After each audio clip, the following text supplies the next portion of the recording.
Hey, what's going on, everybody? My name is Corey, better known as the Seaman, and I want to welcome you to another edition of the Seaman's Cinema Sit-Down. I hope you guys have been enjoying my trailer reaction catch-up as much as I have, trying to fill this week with as many things as I can to make it move fast enough so that we can get to Friday and our final WandaVision episode.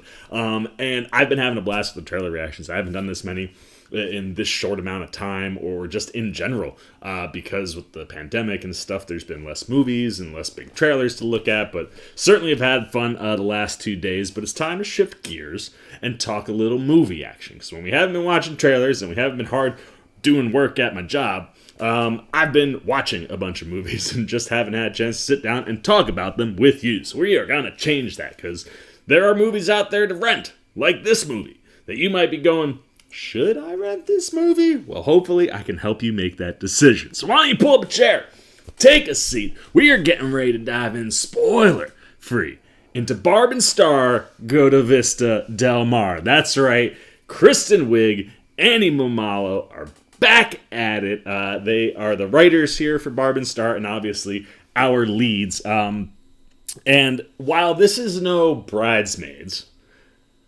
this is still a really, really funny movie. And, I mean, there is just no bounds to Kristen Wiig's genius as a comedian and as a writer and just as someone who works in the funny business, man. Like, she is just a national treasure, to be honest with you. Me and my girlfriend were watching the Emmys the other night. We were talking, she was like, oh my gosh, Tina Fey is a national treasure. And then Kristen Wiig came on and she was like, and so is Kristen Wiig. And she really is, man. She makes me laugh and smile more than most people do.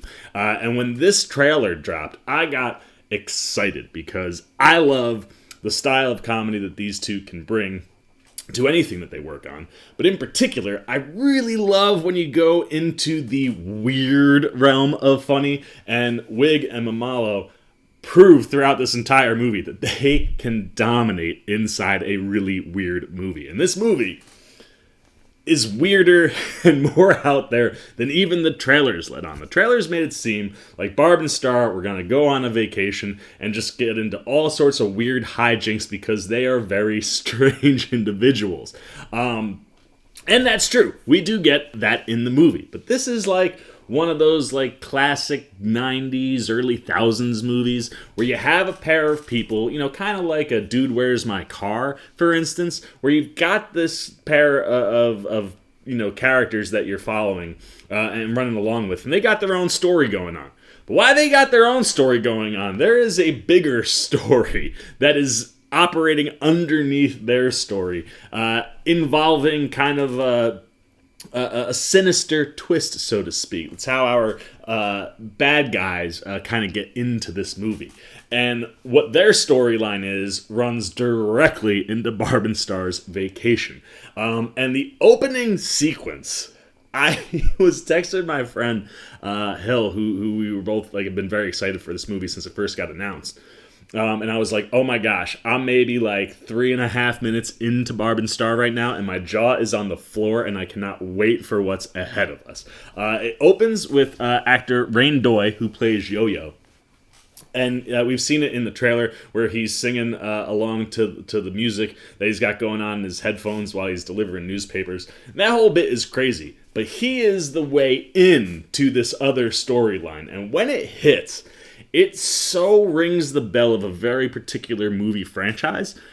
And when I saw it, I was just like, oh yes, give me this, because oh my goodness. And when it's revealed who the villain is, oh, beautiful stuff. And I thoroughly enjoyed watching the villain's storyline through this whole thing and how it intersects with our two leads. And like I said, Wiig and Mumolo are just absolutely hysterical. They're kind of not having a great go, so to speak, at the beginning of this, so they opt to take a vacation together. And just their interactions and their chemistry is so good and so weird that you're like awkward laughing a lot throughout the movie because of the awkwardness that they put other people in that they don't even seem to notice themselves. And it's the type of stuff that Kristen Wiig is legitimately a superstar for.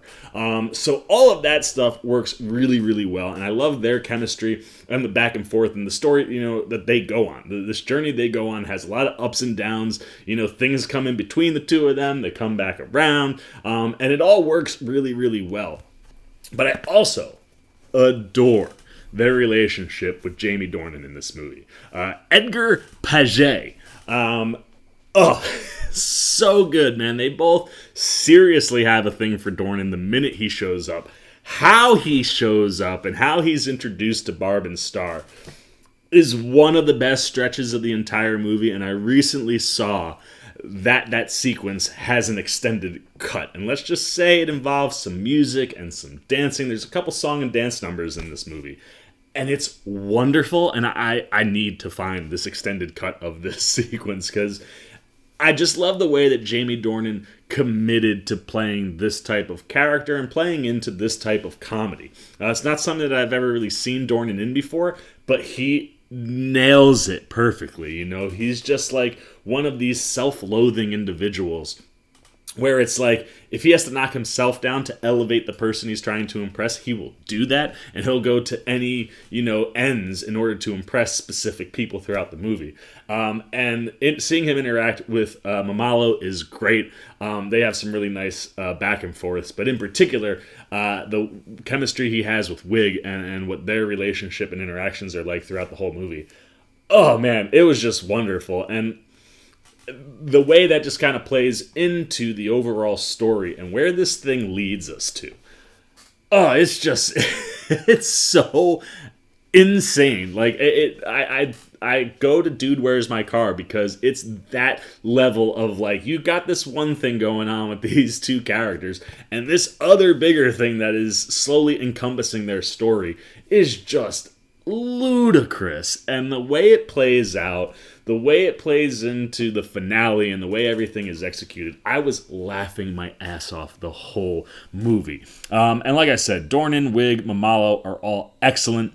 Rian Doi, anytime he pops up, you will be smiling. He is the most adorable, yet also like kind of sinister, maybe a little sadistic, but just perfect. Like for what he is in the movie and how he operates, I just love how it plays in the movie. And this movie really is all about the characters, the performances, and this just kind of really out there go for it. Mumolo and Wiig are taking a big old swing. And for me, this just kind of fell right into that land of like movies that I used to love from back in like the late 90s, early 2000s that we haven't really seen a ton of since. And if there are two people to pull this type of movie off, it is these two women. Now, behind the camera, we have Josh Greenbaum, who I'm not very familiar with, but he does a nice job. The movie is bright. I love the sets and the costumes, and just the way they make Vista Del Mar pop. Our introduction to Vista Del Mar is wonderful, and just the way that everything looks and kind of plays into the overall story. I thought that Greenbaum did a fine enough job with it, but at the end of the day, it really just does come down to these two women, man. Wiig and Mumolo are hysterical, and if you are here for that type of comedy and humor, you should really enjoy this movie. If that kind of weird out there zany kind of humor doesn't hit for you, say, I don't think it's like if you're an SNL fan, like you're going to love this, or if you don't like SNL, you won't love it. I just go back to like those types of characters where you get these like two kind of quirky characters you really don't see anywhere too far outside of sketch comedy. And it kind of reminds me a little bit as far as like a duo goes of A Night at the Roxbury. And if A Night at the Roxbury or Dude, Where's My Car isn't your kind of thing, this movie might not work for you. But if it is, strap in for an absolutely ridiculous ride.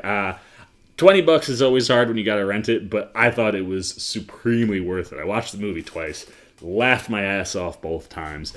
I was a fan of Barb and Star. The question is, are you, though? Have you had a chance to check out Barb and Star Vista Del Mar?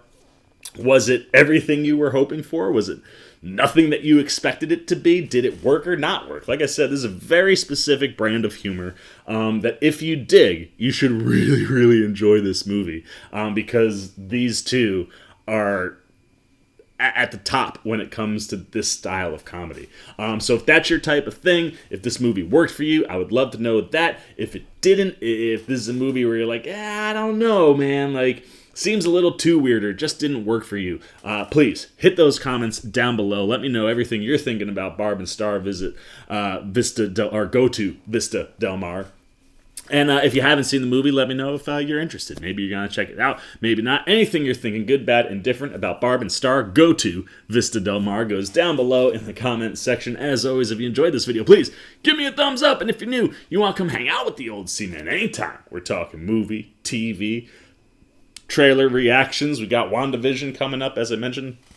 At the end of the week, you want to be here for all those things. And you haven't yet, you want to show a little love support to this guy because you like what I'm doing. Jump over there, man. Come join C-Maniac Nation by hitting that subscribe button. Hit that little bell if you want those alerts. If not, hope you just come back and give it another go with the old C-Man. But until then, for the C-Man's Cinema, sit down. I've been the C-Man. I'm signing off. Peace. Oh, hey, what's going on? You must be sticking around because you're looking for more content featuring this guy. Well, guess what? You're in the right place. You can check out more videos right here and right here. And if you have and you want to come join that C-Maniac Nation, you can hit that subscribe right over there.